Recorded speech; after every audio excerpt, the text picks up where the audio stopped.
from the post-millennial. Trump says Biden-Harris rhetoric to blame for second assassination attempt. He believed the rhetoric of Biden-Harris, and he acted on it.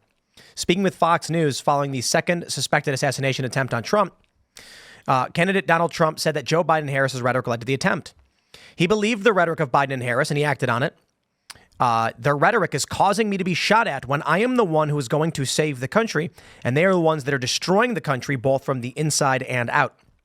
Trump noted comments from Biden and Harris, the latter of which is now running against Trump, painting Trump as a threat to democracy, while in turn saying they are unity leaders. They are the opposite. These are people that want to destroy our country, adding that it's called the enemy from within. They are the real threat. They do it with a combination of rhetoric and lawsuits that wrap me up. They wrap me up in. These are the things that dangerous fools like the shooter listen to. This is the rhetoric they listen to.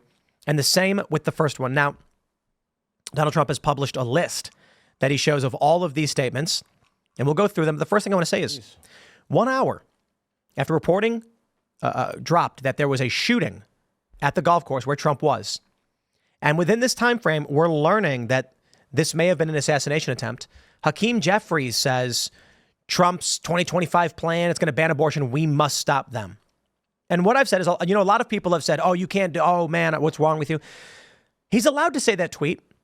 I just feel like it's bad to say that tweet right after, within an hour of someone trying to shoot at the former president.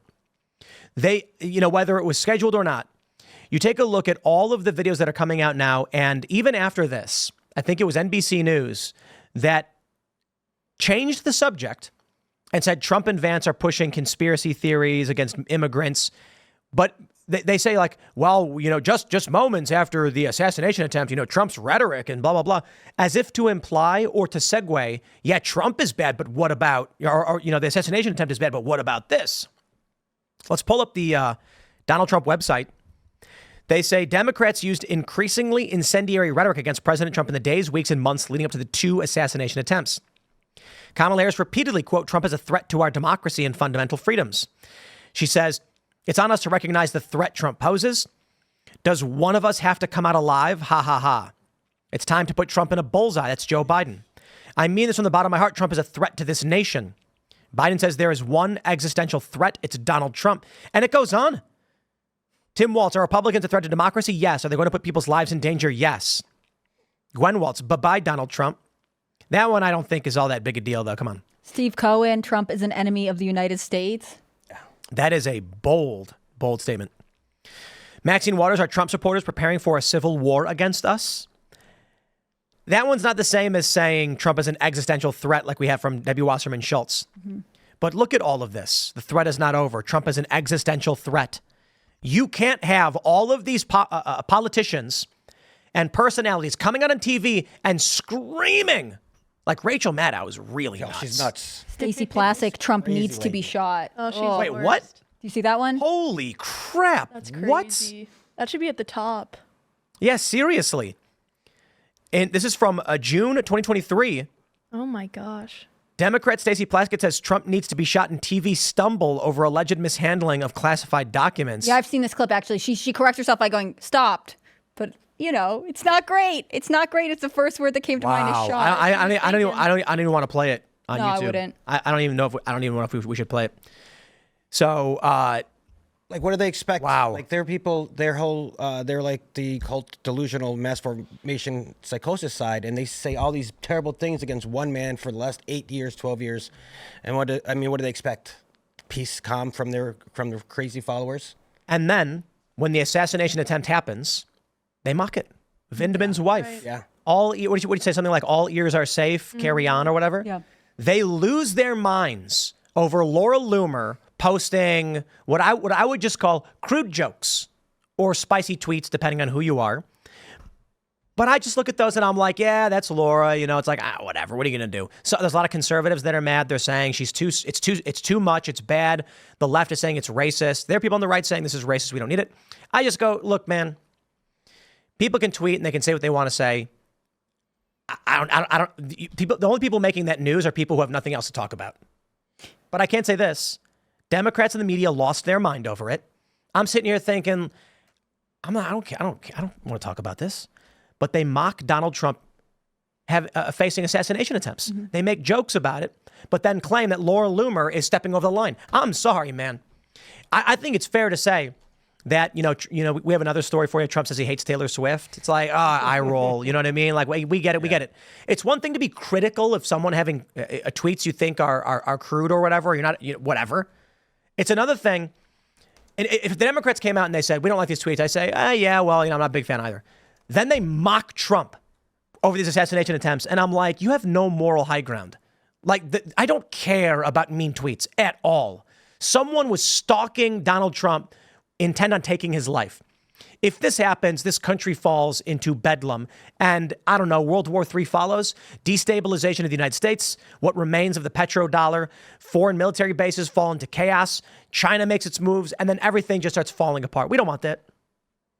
I'm glad you brought up Rachel Vindman. Chris Carr, executive editor, has a story on this case in particular on Scanner, SCNR.com, because she deleted her ear tweet and then said, she deleted it. And then she was like, it was flippant. Political violence is a serious issue. Whether it's aimed at a former president, the media, immigrants, or political enemies, every incident should be addressed appropriately. And so there's this level of I am contrite, but also they say bad things too. And someone responded by pointing out that she had initially doubled down, saying, I'm not sorry if you're triggered.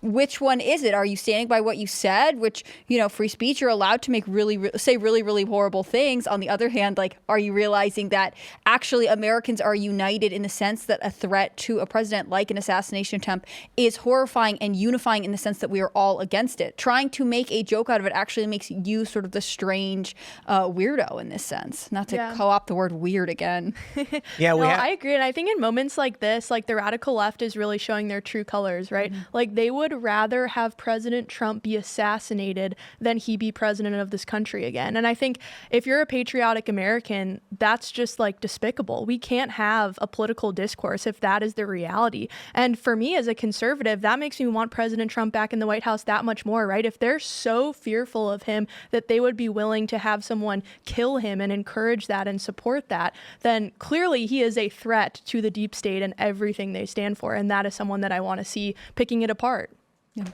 Yeah, we have the tweets in question. Vindman, Rachel Vindman, and this is the wife of one of the Vindman brothers. I'm not sure which one. She originally posted on X, "No ears were harmed. Carry on with your Sunday afternoon." I mean, that's I just inappropriate. We'll put it that way. Sorry you're triggered. I mean, no, I'm not. I don't care a little bit. Wow.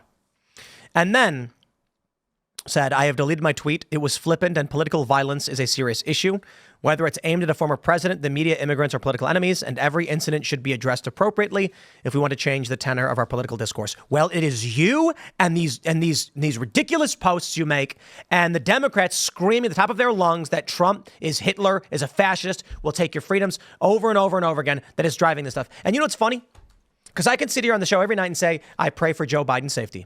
I want the man to be happy with his sitting on a rocking chair on his front porch. His grandkids are, having, it's funny because I would say his grandkids are playing with the dog or whatever, but his grandkids are 30 or 40 years old. So his grandkids. Not one that he acknowledges that's pretty young. But and the dog bites everyone. Yeah, so. Okay, well, not that dog and the younger grandkids. They're eating the dogs. They're eating the dogs. I want them to safely retire with smiles on their faces. And where warranted, I don't really care for the documents case against Joe Biden, nor Donald Trump. But the fact they're going after against Donald Trump, then they should go after Joe Biden. But if they dropped both, I'd say, I don't care. Can we move on? Can Trump come in?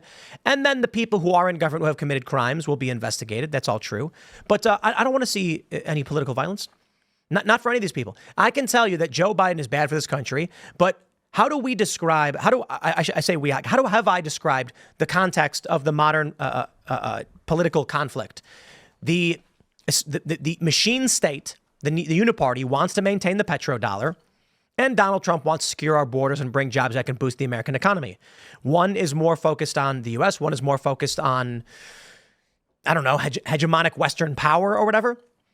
But nowhere am I saying that they must be stopped because they're evil fascist Hitler? Now, you know what they do? I made a post mocking the idea, saying that Harris was Hitler times 200, intentionally mocking what they say about Donald Trump. They took it seriously.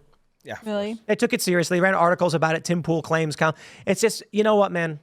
What we want is everyone to chill.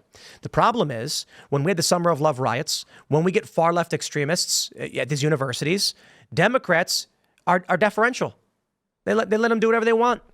It's only when it's the most extreme do they come out and go, oh, yeah, I guess this one was a bad one.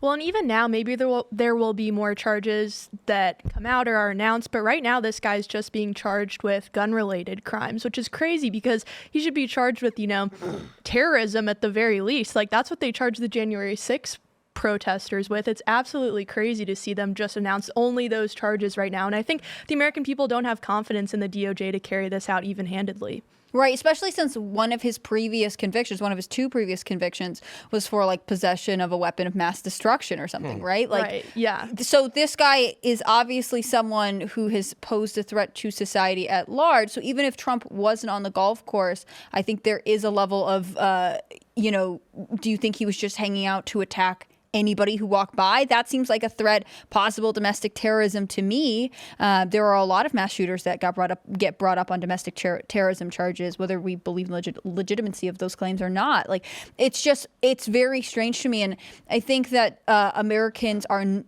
aware of the political rhetoric that alludes to violence. I think they maybe are a little bit numb to that because it just seems, maybe like sports talk where you're like, oh, we're going to, beat those guys up or whatever. But I don't think that they are used to actual political violence. This year, Mexico had a record number of assassination attempts. Reuters reporting it as 37 candidates were assassinated. Jeez. Whoa. Isn't that crazy? I don't want to be on that Mexico. trajectory. Yeah, we're right. on that trajectory. Well, we're far away. Thankfully, but if we keep going down this road, I mean, we've had 2 assassination attempts in what, a couple months? 4 plots, 2 attempts, almost. But it is exponential too. Yes. When the dam breaks, the floodwaters are instant. So right now we're looking at a dam, and it is cracking. And if something were to happen to Donald Trump, then we very well could fall into territory of political assassinations in the double digits in no time. I mean, in a very short amount of time. Yeah. Looking at that chart you had up earlier of all the Democrat politicians and the high-ranking Democrats saying threat to democracy and calls of violence, I looked up on Google, I figured it would work out, but nothing. I didn't find anything about Republicans. Any politicians, Republicans, calling anyone a threat to democracy, anyone calling a threat to the existence of the United States. Even Google didn't give me any articles about that. And I would figure there'd be some because they hate Republicans. The Google does. Republicans are tepid.